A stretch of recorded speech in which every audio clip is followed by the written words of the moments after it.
Lijep pozdrav svima, dobrodošli u Hranu bez grijeha. Danas ću vam pokazati recept za kruh od badema. Za ovaj recept će vam biti potrebno bademi, sjemenke lana, sol, prašak za pecivo, med, otopljeno kokosovo ulje, jabučni ocat, sjemenke suncokreta i jaja. Za početak ću bademe usitniti u blenderu dok se ne pretvore u brašno.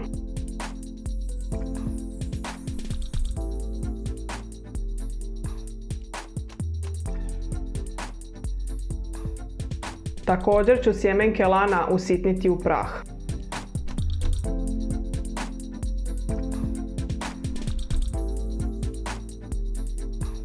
Mljevene bademe, mljeveni lan, prašak za pecivo i sol ću dobro promiješati.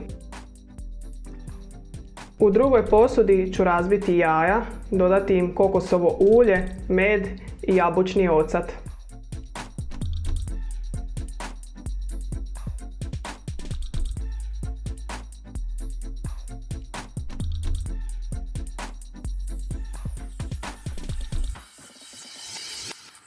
Suhe sastojke ću pomiješati sa mokrima te ću im dodati suncokretove sjemenke.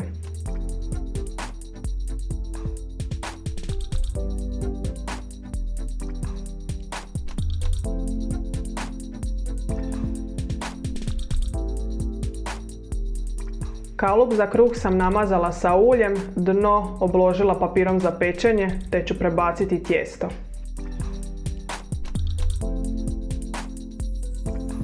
Kruh ide u zagrijanu pećnicu na 175 stupnjeva i treba se peći oko 30 do 35 minuta.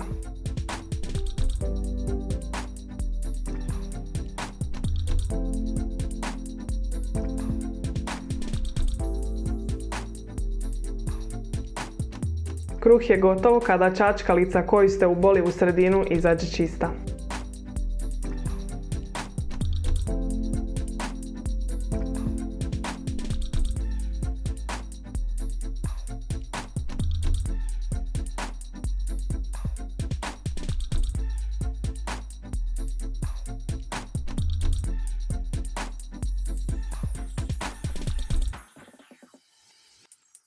Hvala vam još jednom što ste gledali ovaj video.